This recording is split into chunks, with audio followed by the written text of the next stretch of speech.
The two teams I'm going to be showcasing in this video is going to be a Neuvillette team using Neuvillette, Fischl, Yao Yao, Kazuha, and on the second half is going to be Raiden National with Raiden, Bennett, Jingling, Xingshu. For the first set of cards, I just picked HP percent because that was the only thing that could actually help out my team. Neuvillette, Yao Yao, and Bennett all scale off HP. Everything else wasn't really anything necessary or something that I did need. For Kazuha, you could honestly replace Kazuha with just about anybody to funnel in particles. I'm just using him to proc for Descent Venereer on Hydro or Electro, and to also like, again generate particles. For free to play options include someone like Sucrose, Lynette. I would not recommend Heizo because Heizo wants to stay on field. You can also, of course, use Venti instead of Kaza. That works perfectly fine too. You don't need to worry so much about if Kazuha is swirling in Electro or Hydro, because for most of this run, I did not have good rotations at all. As you can see on the screen, I'm holding his E for literally no reason. I could have just swapped to anybody else to like did any other damage, but I was just in the air. And see on the screen right now, I did not even swirl anything useful. I swirled Cryo, which is fine for like freeze teams, but that's not the point of this team. So when doing this team, it's pretty efficient in terms of damage. Neuvillette is such a good character that he kind of just can carry you through everything. Uh, these two enemies in the beginning, the first half of the beginning, they're actually pretty easy to beat because with them they can actually be thrown up in the air. So I've seen some people even use Jean where they just throw her up in the air and they take fall damage, and that's how they cleared the Spiral Abyss stage. Clouds high. The birds. The tides beckon. Go get it, you! The wind knows me. Bow your head. Let my magic begin. Wind striving.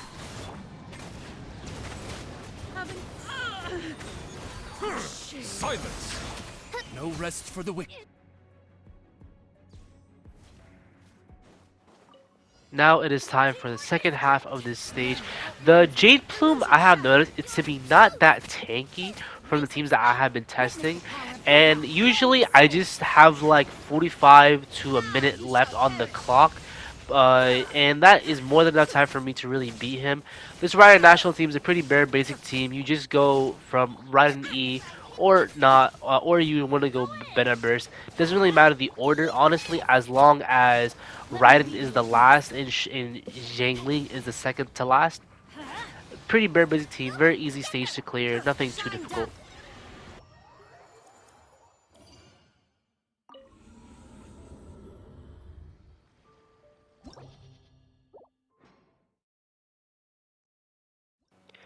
Now with the second chamber, it definitely has some annoying mechanics that make it frustrating when trying to build teams. The first wave is going to be a group of specters that are Pyro, Electro, and Dendro.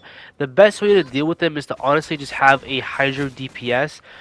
Perfect example, someone like Neuvillette to just really just clear the Spiral Abyss floor. These guys aren't really that bad once you kind of get the hang of it and know how to counter it. Make sure that as soon as you defeat these guys, you instantly start running to the other side of the wall so that the Whopper Flowers could just teleport to where you are and you could just deal with them faster. Otherwise, you have to run up and down, back and forth. These guys don't have that much HP and can honestly die pretty easily. Now after the Whopper Flowers is going to be the Knights. The Knights have some pretty annoying mechanics where you want to bring someone that can use crowd controller to just group them up together. Someone like Kazuha or Venti. I think Sucrose could even work, but I don't know how well. With this stage, keep in mind the big guy with the shield, you have to get behind him. Because if you do not, he's going to keep his shield up, and if he has his shield up, anything behind him will not take any damage. For this stage, for this part of the fight, Neuvillette is so nice because of just how his AoE works. You want to make sure that you can group up the enemies so that the Archer Knights don't bother you too much. Something that's nice about using Kazuha in this fight is that Kazuha can go up in the air, so he can actually dodge the ground attack that the Big Knight does to you. Silence.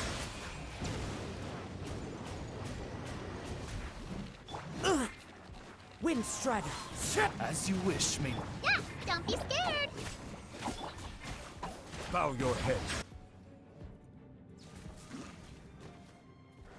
This boss in particular is going to be very annoying to take down because of just how his stall gimmick works. What he does, not only does he go up in the air and he comes down, which I recommend to use your burst as soon as he comes down so that you don't take any damage, but also once he drops from 30% HP or below, he's then going to go into a shield state where you have to then, he's going to then summon in 4 of these mechanisms, and then you have to look for the one with the orange circle around it. You have to make sure that you have at least 8 minutes and 15 seconds on the clock to get out maximum damage output. For me, with this team on this run, I was hesitant on using my Raiden burst because I didn't want to kill him too quickly before I could get my Raiden's burst back off cooldown. Then when I had to then face him again, I did not realize how much damage this team actually does in terms of single target damage, and you'll then see how it almost bite me back. Also, what also did kind of almost cost me in the previous stage before, I was hesitant on actually using any of my bursts to kill off the Big Knight because I wanted to make sure that I had burst uptime on floor 12 of this fight.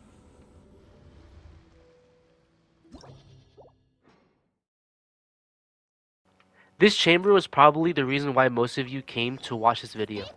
This first half is very annoying, and it's the reason why I used Neuvillette in the first place, because of the fact that he can just kite away while doing damage from afar. The rotation for this, keep in mind they do have a cryo aura, so you might be swirling cryo a lot of the time when trying to attempt this chamber. With this team, you do not need perfect rotations at all. Most of the time for me, I'm honestly just swirling cryo, or I'm not swirling anything at all. I'm not swirling electro or hydra most of the time. Just keep in mind that you are going to have to run back and forth even with Neuvillette's kiting. This first half might take you a couple attempts before you can fully get it down. In this recording, I think this was my 3rd attempt doing it before I got the actual clear. And I believe the reason why I had got the clear from looking at the footage was because at the end of the fight, I actually got off Electro, and I was able to swirl Electro, and I was just able to get in so many reactions that I just ended up melting the boss HP. If you switch up the rotations and find a more optimal rotation, you can definitely bypass the cryo aura that the boss has, but it's not something that you need to do or that you have to do. This team still can comfortably clear it either way.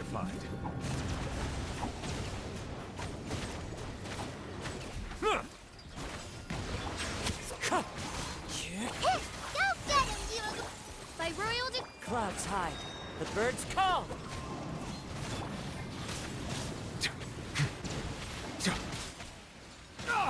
Silence.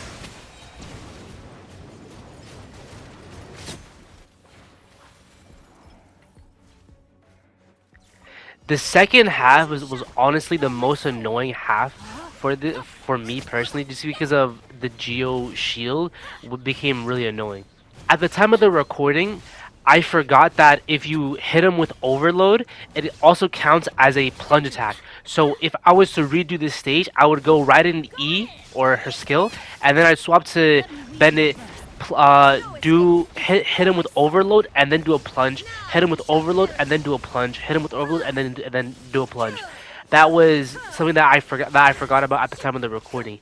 Either way, this team still does more than enough damage. Right in National as a team itself, there's just so much damage that it's just really nice to have.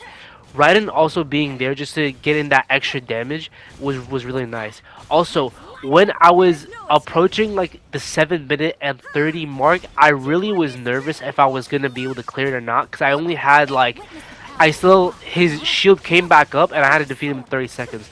So for me, that was the most like stressful part about the whole floor.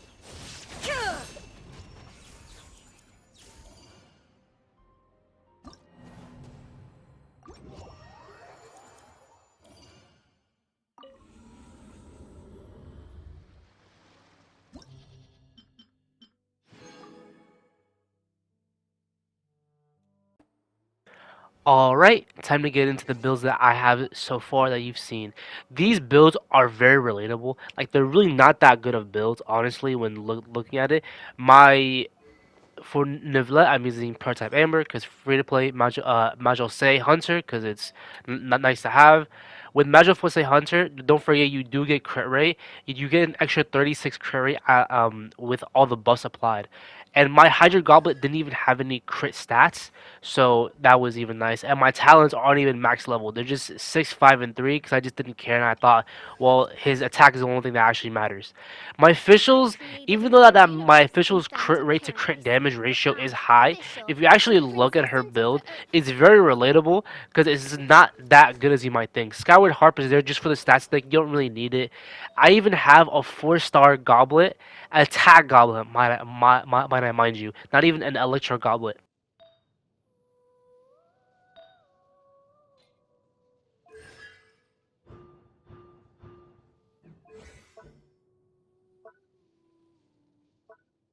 I'm not even using 4-piece golden troop for this build.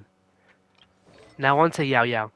My Yao Yao, I mainly focus on crit rate, even though that I could have had more HP percentage if I really wanted to, and that's just because I'm using Fab Land, so I just wanted to funnel in as many particles as possible.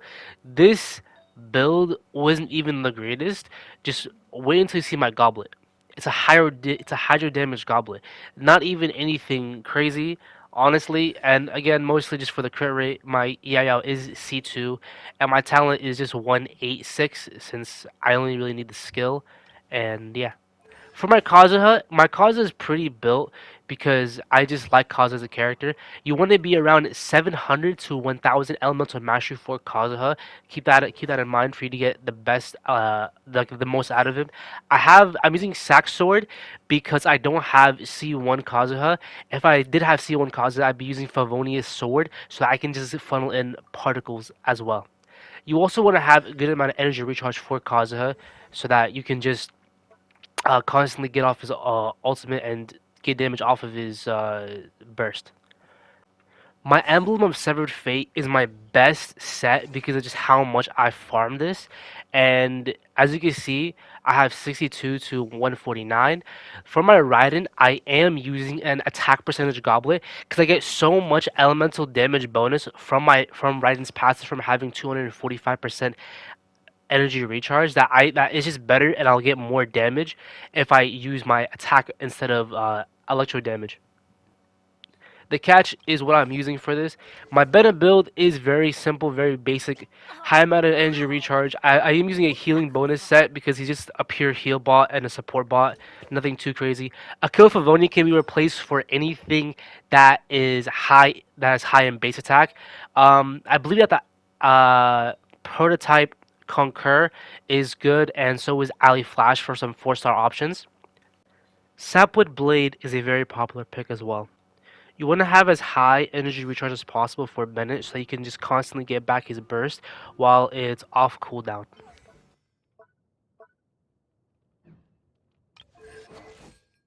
My Zhangling is similar to my Raiden. You want to have as much energy recharge as possible while also maintaining a good crit rate to crit damage ratio. I am using Primordial Winged J Spear because it just gives crit rate, and a decent replacement would be White Tassel just for the crit that I can get off of it. And past that, the pieces are pretty good in terms of Severed Fate. I have, again, grinded Severed Fate the most out of every single domain, and I also have Jingling C6 as you can see.